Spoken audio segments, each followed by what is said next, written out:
అదే RTV app వార్తల్ని క్షణాల్లో చదివే అవకాశం ఉంటుంది. ఒక న్యూస్ పేపర్, ఒక టెలివిజన్ ఛానల్ మీ చేతుల్లో ఎప్పుడూ ఉంటాయి. ఉక్కు మహిళ మాజీ ప్రధాని ఇందిరాగాంధీ గారు ఆనాడు పేదల అభ్యున్నతి కోసం ల్యాండ్ సీలింగ్ యాక్ట్ను తీసుకొచ్చి పేదలకు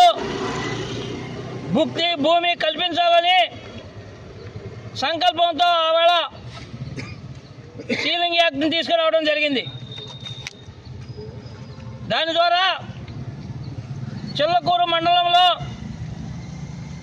దాదాపు 13,000 ఎకరాలు పైగా సీలింగ్ ల్యాండ్లు ప్రభుత్వ భూములు సేకరించడం జరిగింది.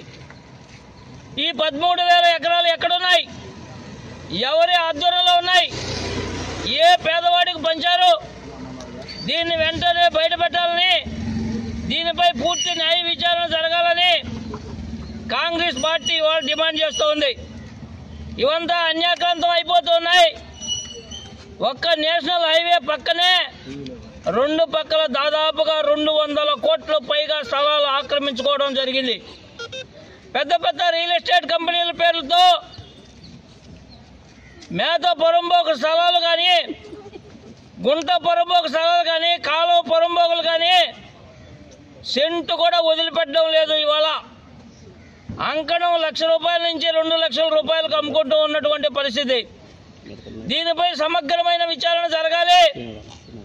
అదేవిధంగా సీలింగ్ భూములు వదిలేటప్పుడు ఎన్ని ఎకరాలు వదిలారు, వదిలినప్పుడు అది 1971లో వదిలితే 2019లో రిజిస్ట్రేషన్ ఎట్లా అయింది అని చెప్పి నేను అడుగుతూ ఉన్నటువంటి సందర్భం. వాళ్ళకు ఉన్నటువంటి భూముల కంటే అధికంగా అమ్మేయడం జరిగింది.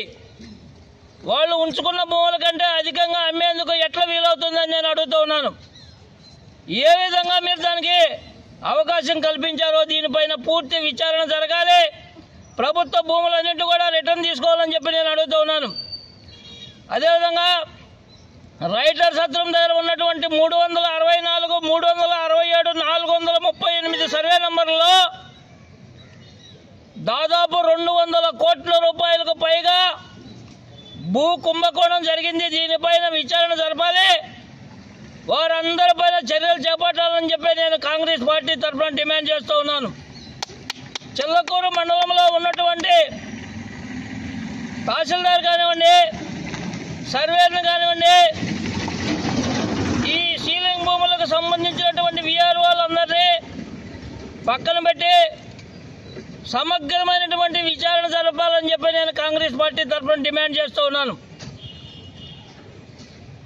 ఇవాళ పేదవాడు ఎవరు ఒక్క సెంటు భూమి కూడా ఆక్రమించుకున్నటువంటి పరిస్థితి లేదు.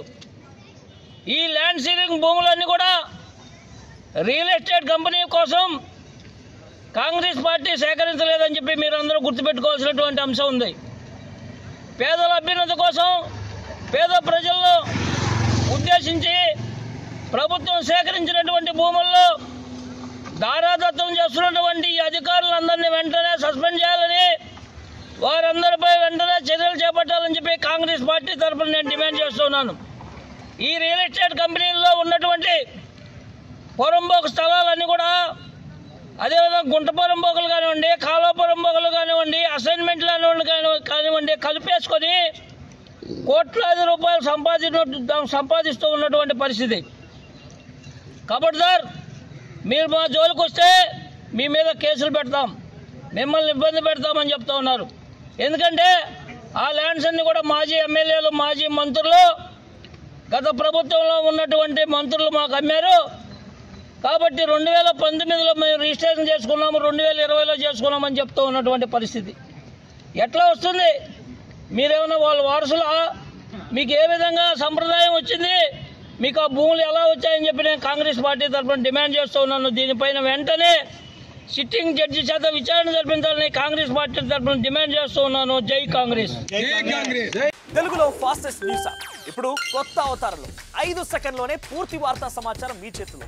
సోషల్ మీడియా ట్రెండ్స్ మీ కళ్ళ ముందుకే, live TV and voice search options తో ఇప్పుడే డౌన్లోడ్ చేయండి యాప్ లింక్ డిస్క్రిప్షన్లో ఉంది.